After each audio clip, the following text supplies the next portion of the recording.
Monaco était supérieur techniquement, était mieux organisé. Tactiquement, il n'y a pas eu de match, quoi. Et puis surtout, j'ai l'impression que Lille, ils s'en foutaient. Ils s'en foutent, quoi. Ça les a pas perturbés. Passy rentre à Lille, il est peinard. Et il sait déjà que c'est terminé pour lui, l'histoire. Il doit juste sauver le club et ça va être fait prochainement. Alors, au revoir tout le monde.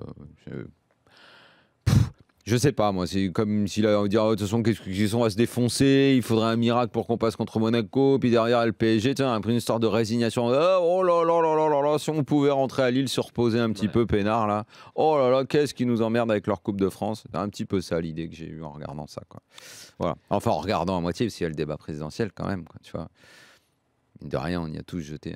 Bien sûr. Forcément. Tu as préféré La Salle à El Ghazi?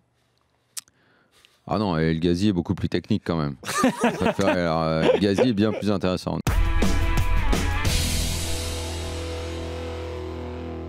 Le standing de Bordeaux, c'est pas d'avoir des crabes. Tu secoues en arbre des Camano, il y en a plein. Arrête. Non. C'est pas. Les gens, j'ai l'impression que c'est. Le mec, il a quand même. Le mec, il a quand même été maître. Déjà, le gars qui soi-disant était arrivé comme une vedette Ménès sur le banc. Mais de quoi tu me parles? Tu me parles de Ménès. C'est ce qui était prévu, en tout cas. Donc Camano, il part pour être remplaçant. Le mec, je suis désolé, mais dans la partie de saison qui bascule de Bordeaux, il est pas mal. Il est correct. Mais non, dans la partie de saison où Bordeaux devient fort et est en lutte pour la 5e place, elle le doit, je dis pas en grande partie, mais en partie aux prestations de ce mec-là. Il fait deux matchs exceptionnels et le reste du temps, il est moyen bon. Mais non, mais ça, après, évidemment, le match de dimanche, il te mange 3 occasions. Je suis pas en train de te dire que c'est un crave, je suis en train de te dire que le mec... Gila Camano est 22-23 ans. Il a 21 ans. Son implication, je trouve quand même qu'il a beaucoup apporté à Bordeaux cette année. Personne te dit que ça deviendra Didier Drogba, hein, on va se calmer. Je te dis pas, c'est pas Samuel Eto'o, le gars. À son âge, c'est déjà pas mal, quoi.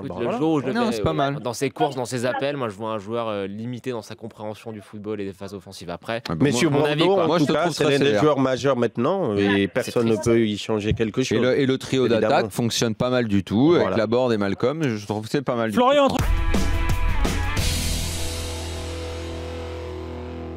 combien de garçons vous voyez aujourd'hui qui peuvent prétendre à jouer en équipe de France, qui vont laisser l'équipe de France, même avec leur agent, même l'entourage, on décide, oui, quand tu joues en équipe de France, tu pèses plus lourd, ton transfert va rapporter beaucoup plus d'argent. Ça, on le sait, bien sûr. Oui, mais à la base, la famille l'a dit clairement. Dès le départ, il était convenu que le petit ira en équipe de France s'il arrive et que les grands vont jouer pour la Guinée. C'est ce qu'ils nous ont dit dès le départ. C'est la communication qui nous a été donnée. La famille avait décidé ça? Oui, c'est ce qui a été décidé. Parce que le garçon a été suivi dès ses 15 ans par l'équipe de Guinée. Michel Dussuyer l'a régulièrement eu au téléphone. Il n'a pas varié d'un iota. Je ne compte pas aller en équipe nationale de Guinée. Donc, alors que ses frères ont clairement exprimé ce besoin-là de jouer pour la Guinée. C'était pas dû à une réflexion simple qui était... Mais il était pas encore Pogba, il était encore dans l'équipe des jeunes de Manchester. D'accord. Donc, on peut se dire que oui, il aurait pu finir comme ses frères et retourner en arrière, mais malheureusement, c'est pas le cas aujourd'hui pour lui.